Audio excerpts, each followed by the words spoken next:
Hi friends. So after a long time, maybe after 3 years, I am again restarting my YouTube channel. So I was in between making my own feature film, so I got busy in that project and some other projects. That's why I wasn't able to concentrate on making videos for my YouTube channel. But nevertheless, I am back and I'm restarting my channel. So today, the film that I want to talk about is the great Akira Kurosawa's film Stray Dog. So the film starts with a stray dog, showing the dog from various angles. Sometimes the dog seems like innocent, a very cute one, but another times it seems like the dog is a bit angry, maybe on the edge. But the dog is not associated with the film at all. But why then Kurosawa uses this particular dog? According to my understanding, it seems that how we treat the dog or a street dog is totally dependent on our wish. That means sometimes we love and adore these dogs, sometimes we take them to our home, we adopt them also, but at many times we also kick them. So, how the dog is living its life is dependent on the decision that we as a society are taking.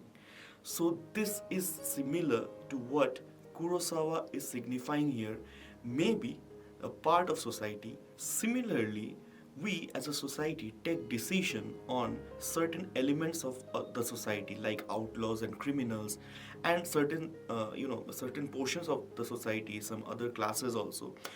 We as a society in large take the decision of how these people or these fellow citizens will be treated in our society. But the brilliance of the screenplay is that after showing this dog throughout the credits of the film, we hear a voiceover saying that it was such an incredible hot day, which sets the tone of the film because throughout the film we see the weather very hot, humid, cloudy in some places, but it never rains. So there is a huge numbness about the society and a huge hopelessness of the society, which is seeped in throughout the film by the weather itself.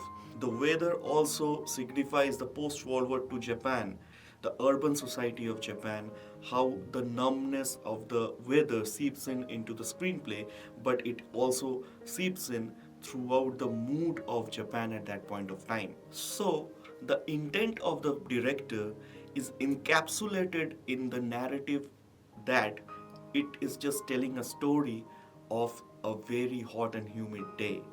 But the intent is clear. So, the basic storyline is that a rookie homicide detective loses his service gun, and he, along with his senior detective, is searching for the gun which is being used for a couple of murders throughout the city.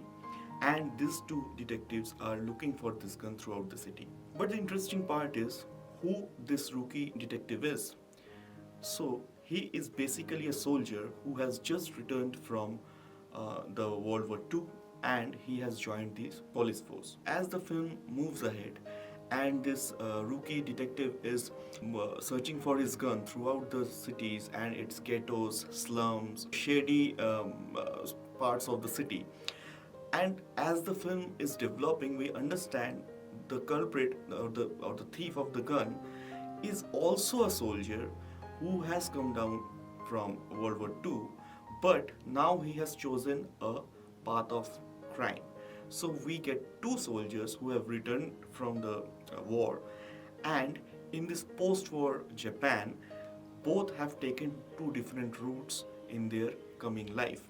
The brilliance of Kurosawa is he gives indications of a society on the verge of civil war.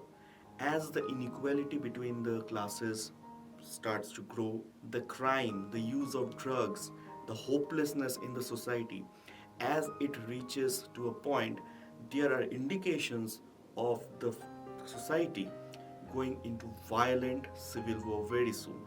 And this has been part of his other films during that post World War II, like Drunken Angel or Quiet Duel. One of the most striking elements of the film is a montage sequence.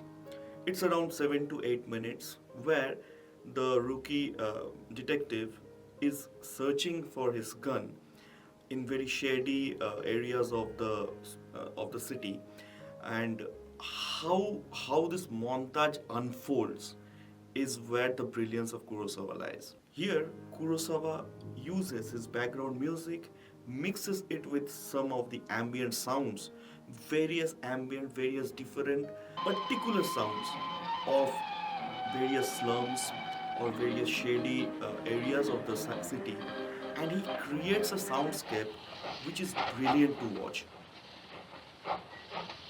The sound itself gives you the sense of the part of the city this person is, because in many places we don't see the detective himself, we just see close shots of his legs which is walking around a part of that city, or sometimes we see close shots of his eyes superimposed with various different shots of that part of that city where various criminal or shady activities going around, someone taking drugs, trying to snatch a bag of some from someone.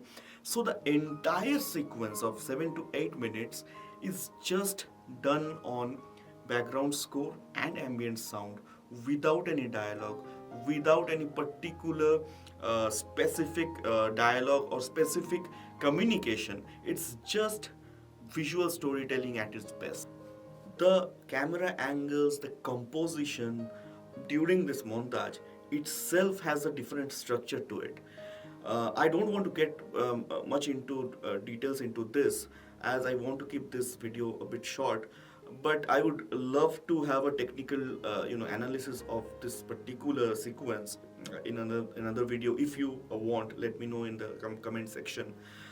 It's really fascinating, how the compositions and the camera angles is being used to create that sense of the place not being a very good space to be in terms of physical space, in terms of mental space. So I would love to talk more about this in some other video maybe. The human touch in any Kurosawa films is always his strong point. Here also we see a pickpocket lady who, according to this rookie detective, is a suspect of the stolen gun. So he follows this person throughout the day, this lady throughout the day, in again very shady places. And during this, sort of chasing, it's not chase actually, because he's just following her. She knows he's following her. Both come face to face, but they are like minding their own business. So it's sort of funny. But what I was talking about is that at the end of the day, this lady brings a food and a beer to our detective, just because a person taking care of another person. The setup of the scene is so beautiful, so human, is that when she brings the food, he's eating the food and she's lying beside him, and they both are sitting on a slab which is above a huge drain of the city, and another poor person is playing his harmonica sitting near to them, and above them we can see a starry sky.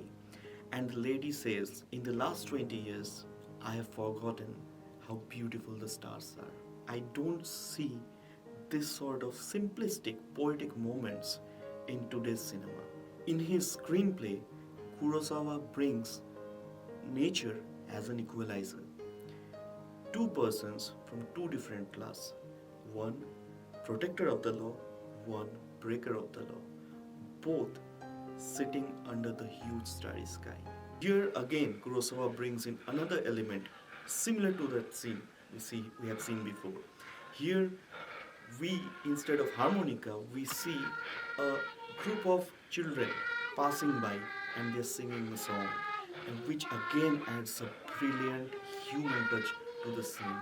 Now we have two soldiers, two brothers in arms who fought in the same war, came back from the war. One took the route of law, one took the route of outlaw, but they both lie under the arms of Mother Earth and within these beautiful flowers. The culprit, after he is injured, he's lying there. He looks around the beauty of the flowers and all the beauty that surrounds him, and he starts to cry and scream. It's very brutal. It's very political. Whole sequence takes the film to another level. Lot of technical aspects to the film, which is brilliant, from composition, particularly composition and camera angles, how it becomes a structure of the narrative itself. But I don't want to make this video much longer. Uh, there are other elements which are beautiful, like there is a poem written by this culprit, which is over voiceover about a cat which is drenched in rain, and how he explains the cat and the brutality in it, with also a certain vulnerability in it, is how this poem is written. So there are a lot of technical aspects of the film which I want to discuss maybe in some other video. If you like, let me know in the comment section. Till then, thank you, and share my video if possible, and stay tuned. I may bring some more videos like this in future and talk about cinema, books, politics, and many more things maybe in the coming days ahead. I don't know, it's just a restart for me. I don't know how it is going to pan out, and I may not be only talking about cinema through this channel. But yes, cinema, rare films, rare filmmakers will always be the main front of this, along with some other things. So thank you once more, and let me know how you felt about this video, and thank you.